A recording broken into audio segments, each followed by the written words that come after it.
Hei, bună și bine te-am regăsit la al doilea episod de podcast. Astăzi o să vorbim despre ce sunt chakrele și cum le putem dezvolta. Podcast de spiritualitate cu Beatrice Cram. Suntem ființe energetice. Corpul nostru este un rezervor de energie vie în continuă mișcare. Chakrele ar putea fi definite ca organe ale corpului nostru energetic. Fiecare chakră, la fel ca un organ al corpului fizic, controlează, reglează și menține energia pentru o anumită funcție sau zonă a corpului, atât funcții fizice cât și emoționale sau spirituale. Avem 7 chakre în corp, cel puțin știute, comune, însă ele sunt mult mai multe. Doar ca exemplu, pot să-ți dau chakrele genunchilor sau mai avem niște chakre la plămâni, chakrele pulmonare, care se ocupă, dacă le-am dezvolta, am putea să cunoaștem viețile anterioare. Deci, aceste chakre apar la intersecția dintre glandele endocrine și plexuri. Chakrele se învârt în sensul acelor de ceasornic, iar fiecare chakră este asociată cu un sistem anatomic și psihologic.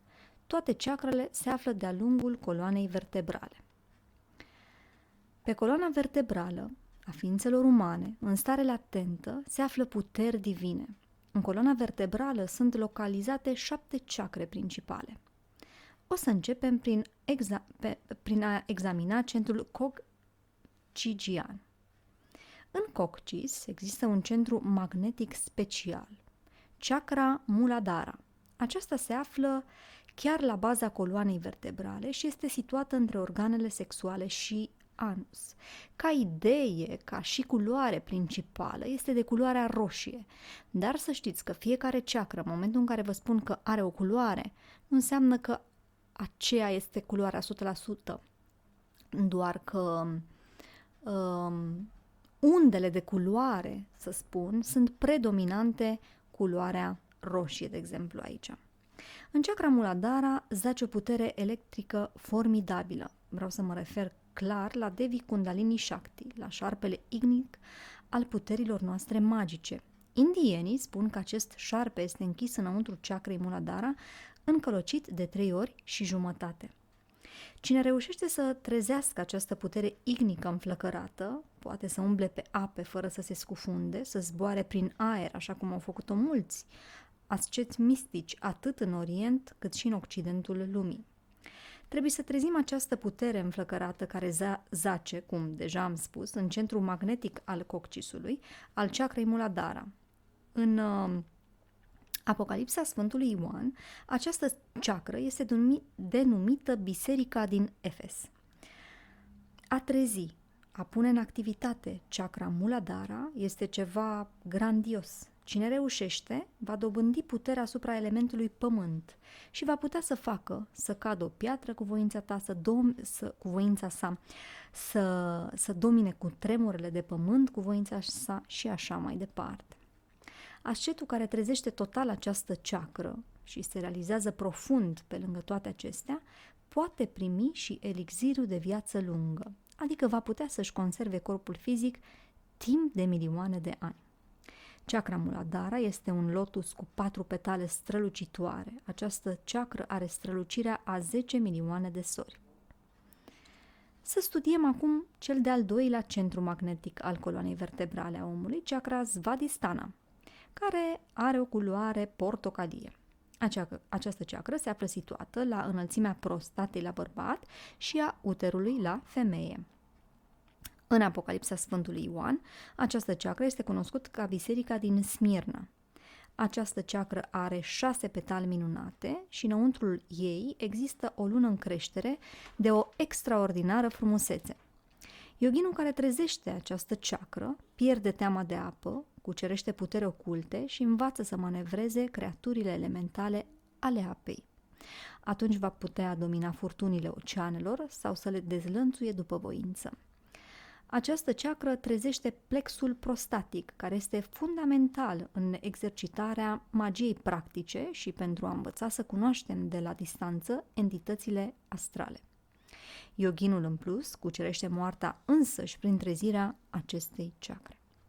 Chakra Svadhisthana controlează rinichii, abdomenul și organele principale ale părții inferioare ale acestuia. A treia putere existentă în coloana vertebrală a omului se află situată la înălțimea plexului solar, adică deasupra umbilicului. Numele acestei chakre este Manipura. În Apocalipsa Sfântului Ioan, această chakra este denumită Biserica din Pergam. Chakra Manipura are 10 petale minunate și culoarea ei este de un foc strălucitor.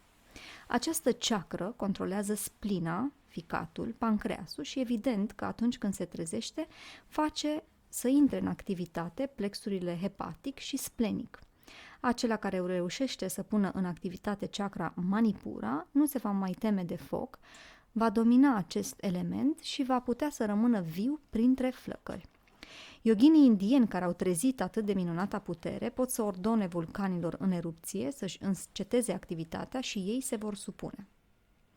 Ascetul care a obținut trezirea acestui centru poate manevra puterile vieții universale, se poate îngropa de viu timp de luni întregi și când cineva îl va dezgropa, va observa că nu a pățit niciun rău.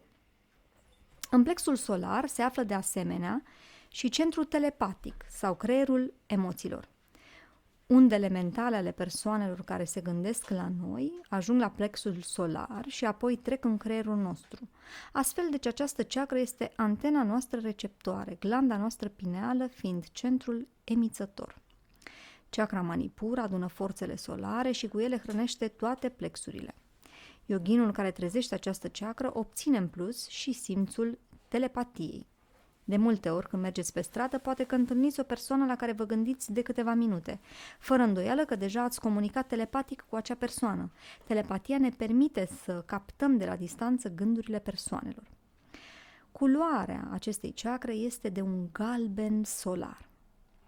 A patra putere, existentă în coloana vertebrală, se află situată exact la înălțimea inimii. Este chakra Anahata și are o frumoasă culoare verde. În Apocalipsa Sfântului Ioan, această ceacră este denumită Biserica din Tiatira. Yoghinul care învață să o dezvolte va putea să împrăștie uragane și să guverneze vânturile după voință. Unii yoghini spun că meditând asupra acestei ceacre se poate pluti în aer. Această ceacră are 12 petale minunate, culoarea sa este cea a focului viu și înăuntru ei există realmente un spațiu hexagonal de culoarea lignitului. Chakra inimii ne dă de asemenea prețioasa facultate a intuiției. Ce se înțelege prin a intui? Vă voi spune. Intuiția ne oferă puterea de a ști fără necesitatea de a raționa. În gândire există un proces comparativ. Acesta este alb, deoarece acela este negru sau viceversa. În intuiție, nu.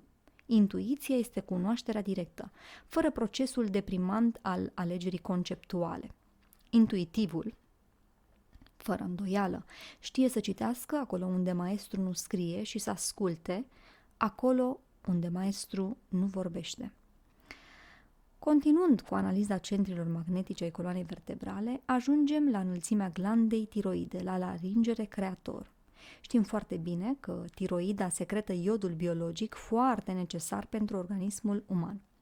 Există un centru magnetic, o ceacră asociată acestei glande, chakra Vishuddha. Această minunată ceacră laringiană are 16 petale frumoase și centrul său pare o lună plină. Chakra laringiană este biserica din Sardes, așa cum menționează Apocalipsa Sfântului Ioan. Dezvoltând această ceacră se obține clar audiția, adică puterea de a auzi creaturile care trăiesc în dimensiunile superioare ale naturii și ale cosmosului, puterea de a auzi muzica sferelor. Evident că toate sunetele care se produc pe planeta Pământ dau o notă sinteză. Toate sunetele care se produc pe planeta Venus dau și ele o nota lor sinteză. Și toate sunetele care se produc pe Marte, de asemenea, dau nota lor sinteză. Acum, este clar că ansamblu tuturor lumilor care populează spațiul înstelat formează muzica sferelor, citată de Pitagora, marele filozof grec. Melodii inefabile vibrează în spațiul înstelat, melodii imposibil de descris în cuvinte, melodii delicioase în ritmurile lui Mahavan și Chotavan, care susțin universul ferm în mersul său. Când cineva trezește centrul tiroidei, poate să asculte aceste simfonii delicioase a marelui cor cosmic. Când cineva trezește acest centru minunat, obține de asemenea sintetismul conceptual. Când cineva trezește acest centru formidabil, devine mai inteligent, mai înțelegător, mai înțelept. Yoginii din India mai susțin că, practicând meditația asupra acestei chakre, s-ar putea menține cu corpul fizic chiar și în timpul pralayei, adică nopții cosmice.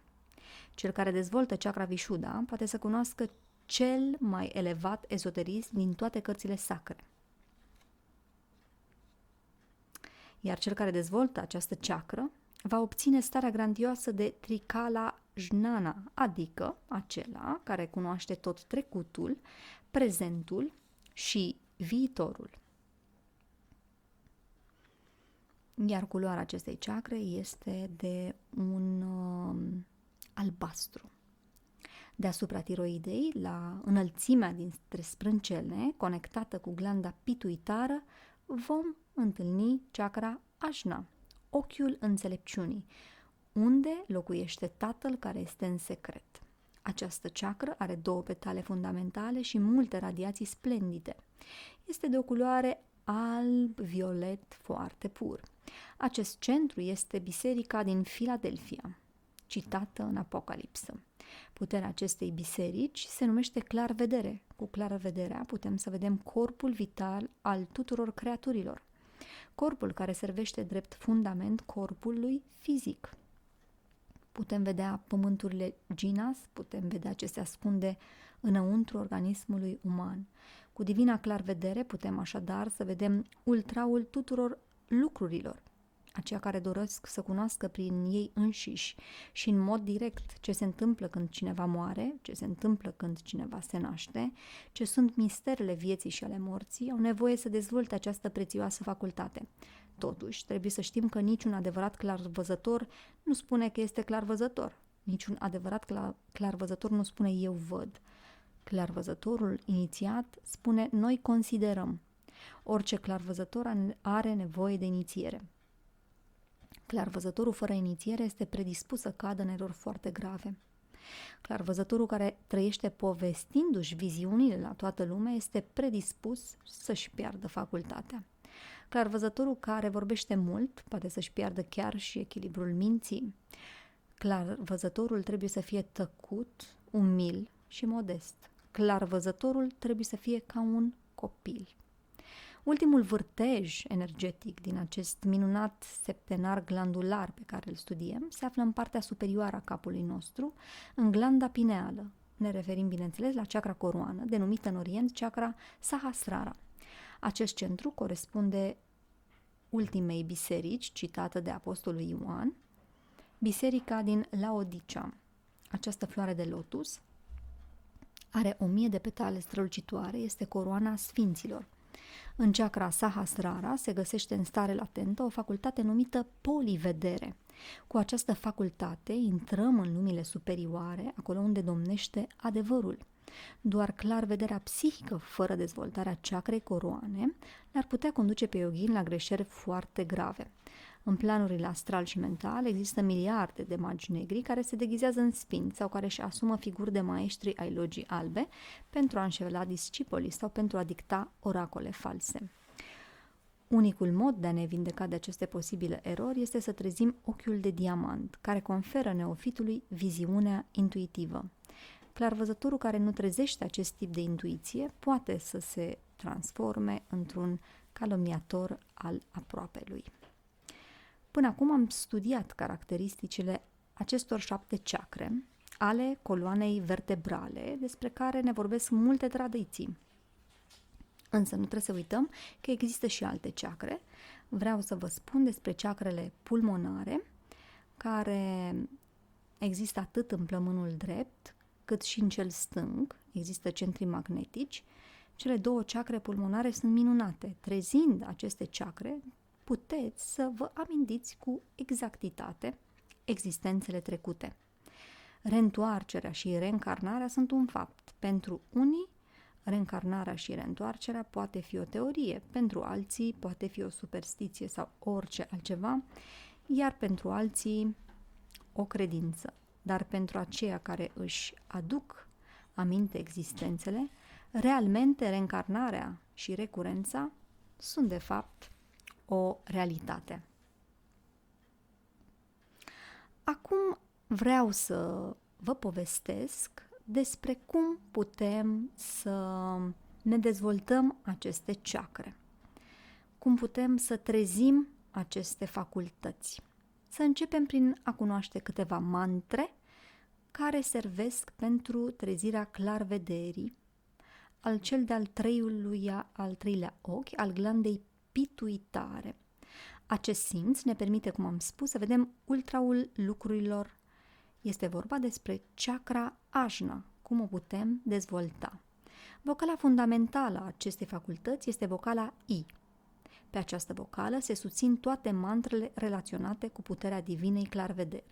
Vocala I se pronunță astfel. I.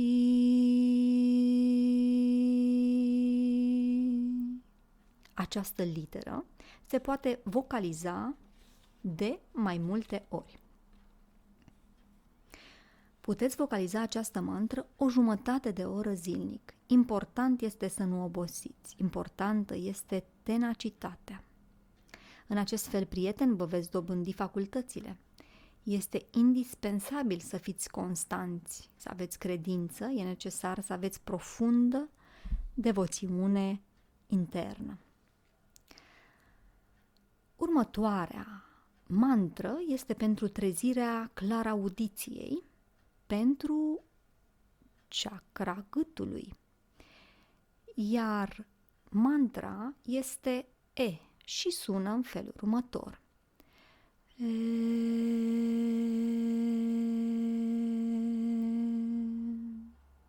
Aceasta se face de multe ori, timp de 10, 15 minute, o jumătate de oră. Terminând de vocalizat litera, trebuie să revenim, să inhalăm oxigen, se inhalează pe nas și apoi expirând se vocalizează mantra din nou. Să ne ocupăm acum de intuiție, prețioasa facultate a inimii. Chakra anahata, chakra inimii, se dezvoltă cu vocala O, care sună așa. O.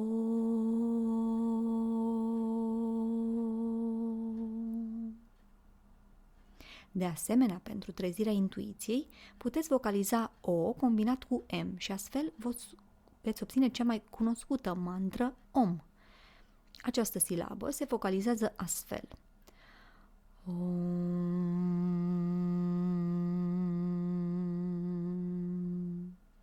Știți că rugăciunea, meditația, contemplația sunt căile care ne conduc la intuiție. Prieteni, să trecem acum să analizăm telepatia, facultatea care este latentă în chakra plexului solar. Ne vom concentra intens în plexul solar și vom vocaliza vocala U în felul următor.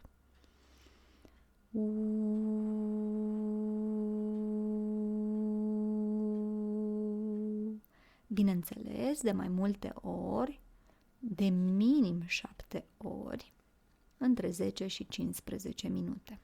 Faceți practicile voastre cu intensitate. Nu obosiți. Important este să nu obosiți.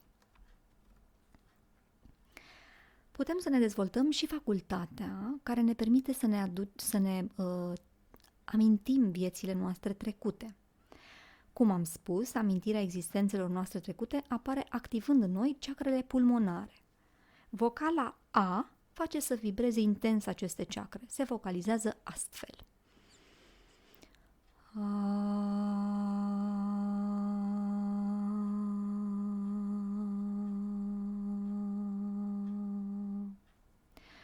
doctorul Arnold Krumheller își sfătuia discipolii să practice zilnic o oră de vocalizare. Spunea doctorul Krumheller că trebuie să se focalizeze în ordinea următoare: I, E, O, U, A. Sfătuia să se ducă sunetul fiecărei vocale din cap până în picioare. Doctorul Krumheller dorea să spună să ne identificăm cu sunetul, să-l ducem cu imaginația din cap până în picioare și așa se vor trezi puterile omului. Metoda doctorului Krumheller este minunată și vă recomand cu drag. Dar ne-au mai rămas 2 chakre.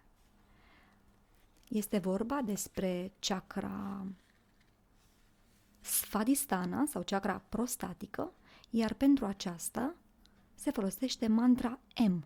Inspirăm profund și pe expirație imităm mugetul unei vaci prelungit, sunetul astfel.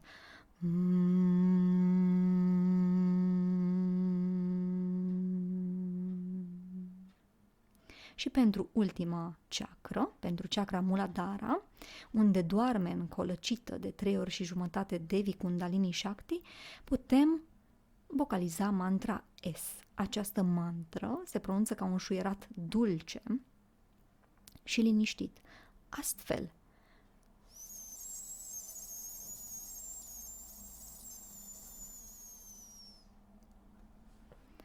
așa că, dragii mei, cam acestea sunt mantrele chakrelor pe care vi le recomand cu mare drag să le faceți și nu uitați că chakrele nu se deschid atât de ușor. După cum ați văzut, dacă am avea chakrele trezite, ați văzut și ați auzit de fapt ce puteri minunate am putea să dobândim. Așa că fiți atenți la feluritele cursuri care apar în ziua de astăzi peste tot, în care poate cu câteva sute de euro ți se deschid chakrele. Nu se poate așa ceva, fără muncă, fără propria voastră muncă, fără sudoarea frunții, nu se poate face nimic și asta este valabil, știți, în orice, nu? Și într-un job și într-o familie și într-o relație, fără muncă, fără suferință, din păcate nu se poate nimic. Eu vă doresc spor și dacă aveți vreodată întrebări, cu drag le aștept. Mulțumesc!